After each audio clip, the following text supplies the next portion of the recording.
Hello and welcome, ladies and gentlemen, and today I've got a bit of a strange video-ish for the channel, right?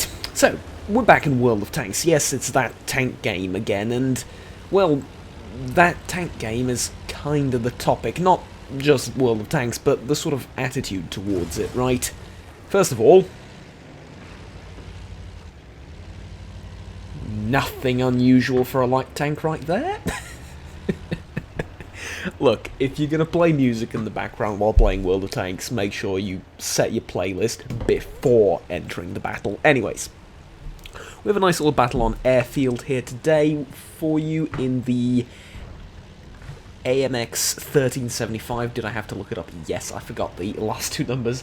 Because there's another AMX that starts with 13 as well, but it's a premium tank, doesn't matter.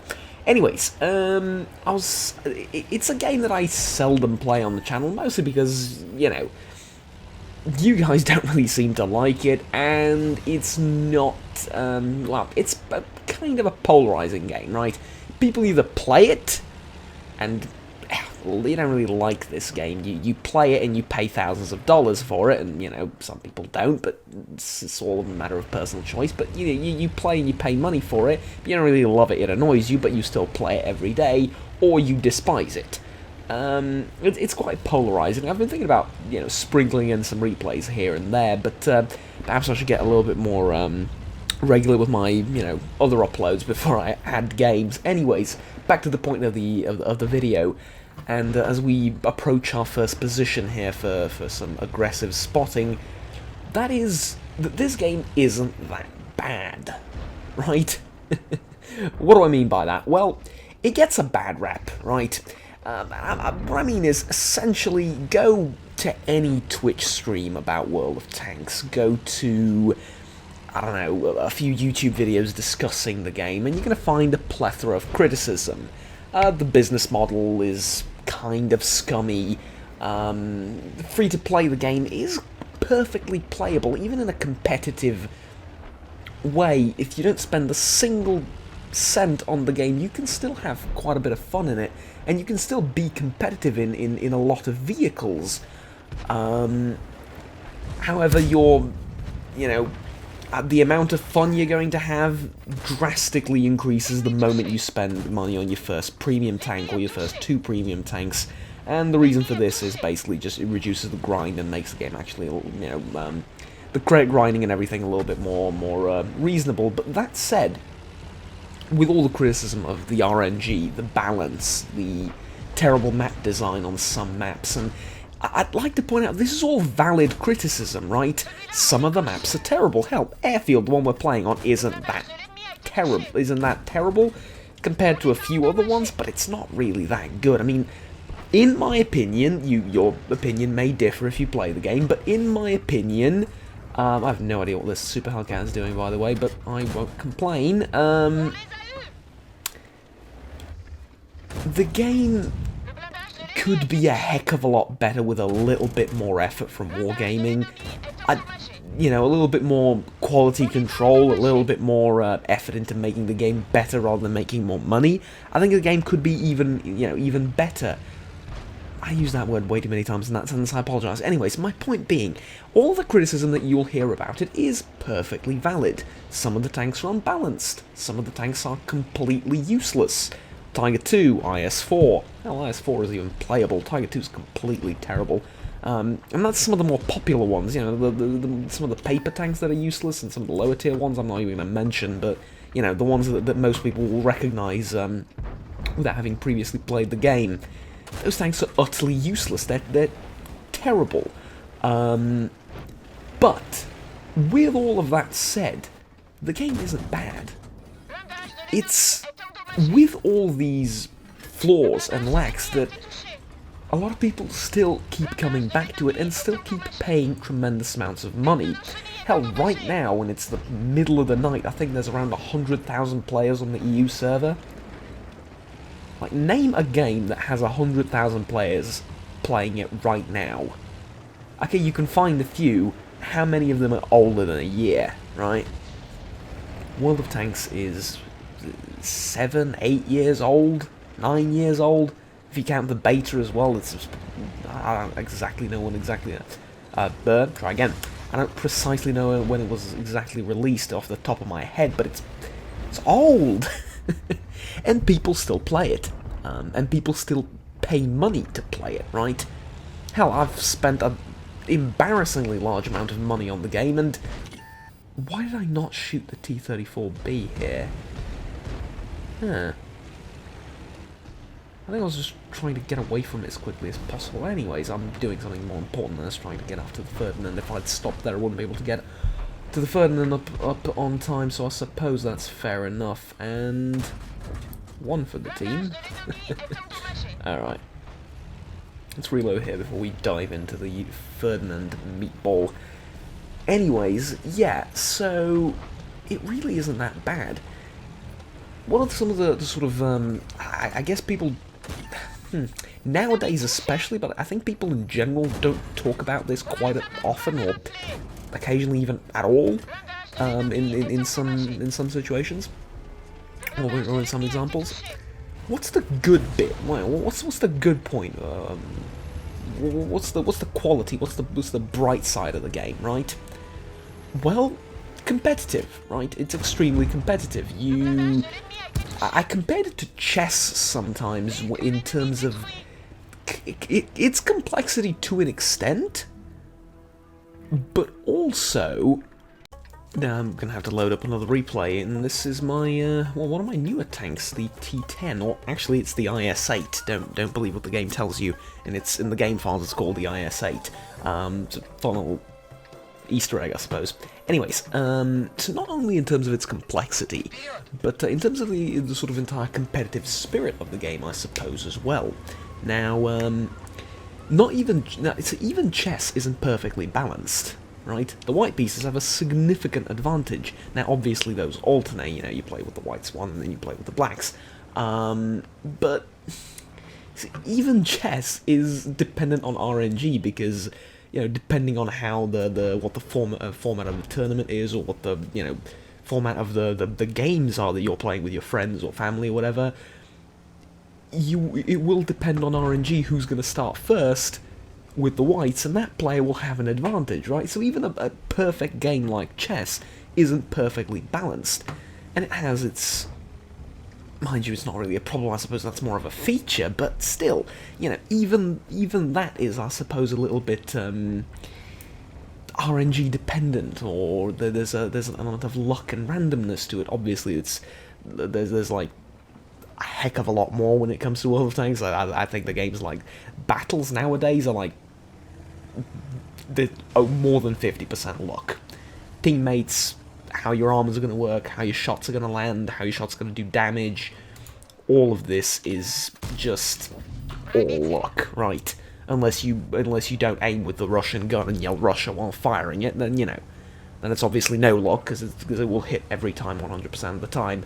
Jokes aside, though, it also, I think, a large part of this, and I don't think World of Tanks is credited enough for this, is, aside from, I'll keep mentioning this 100 times, aside from its complexity, this is one of the rare games where, after 10,000 battles, and after, I don't know, like 300, 400, 500 hours in the game, you're still a noob. You're a complete, utter noob, right? So, an average battle of World of Tanks lasts, let's say, 7 minutes-ish. A large amount of time you're going to spend in the garage, outfitting your tanks, researching your tanks, looking up different vehicles, just looking at tanks, I suppose, you often do that as well, buying equipment, so on and so forth. It sounds not very exciting to be spending, a huge amount of time doing such a thing, but genuinely, you will find that entertaining. The UI is a little bit clunky at times, especially when it comes to crews, but the game's good, right? The game's good on that aspect, and there's a lot of content there for you, in terms of both the skill ceiling and the grind, which is often described as painful unless you're paying money, and yes, with the premium account, it's cut down significantly. But even with a premium account, it'll be days depending on how often you play with a single tank or how often you play in general, sometimes weeks or even even a whole month before you unlock the next tank. I'm talking about mid-tier to late-tier tanks, right? You're gonna play thousands of battles, or at the very least hundreds of battles, in a single tank.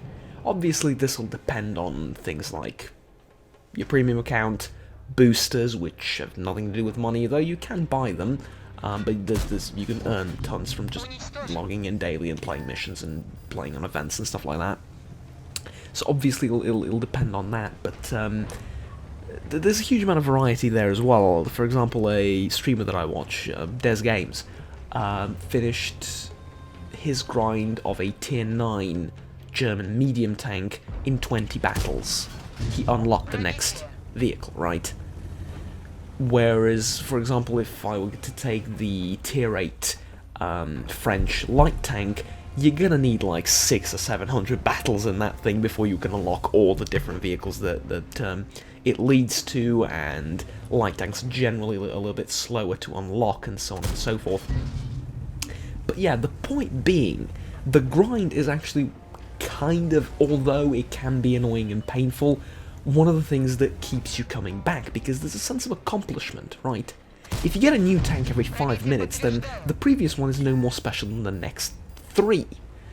But if you take a month to unlock your next vehicle, or if you don't take as long but have a set of phenomenal battles and you unlock it quickly, well, all of a sudden that's an achievement. And especially if you consider that the new tank that you unlocked is one that you will play for, I don't know, the next month probably, right? And even after you unlock everything that there is to unlock with that vehicle, even then, you might come back to it and grind credits with it, free experience, train up your crew, which takes literally thousands of battles to do, then yeah, the grind is both an annoying part of the game that people sort of, don't really appreciate and try and get through as quickly as possible using all sorts of boosters and stuff like that.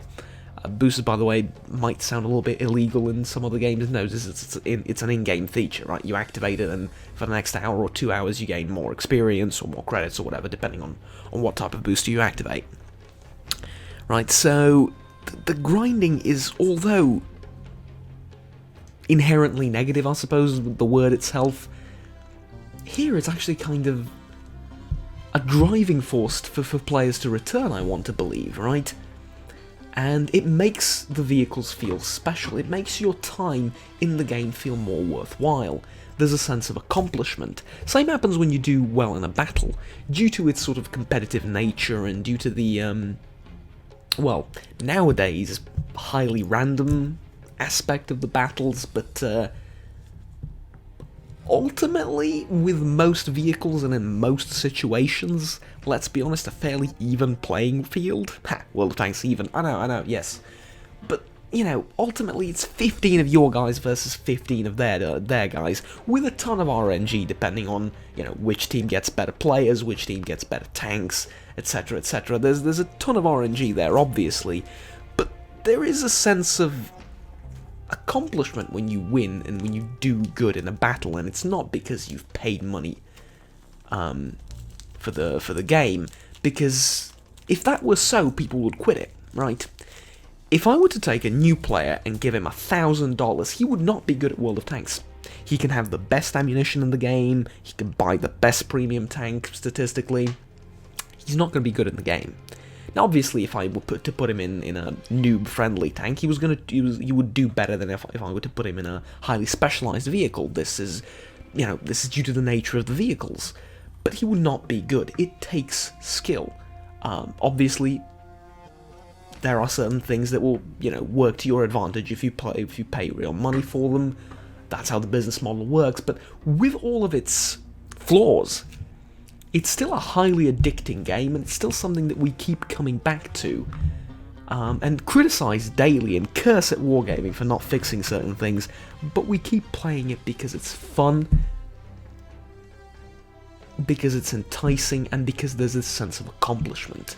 From grinding, from playing, from unlocking vehicles, from winning, from beating opponents. the end of the day, it's an arena where 15 against 15 fight it out, and obviously there's clan wars as well, but I've never touched that, so I won't comment on it. And you can team up with your friends as well. It's a free game, you know, they install it, you get along. And, yeah. So there you go. I swear to God, this is not a promotional video.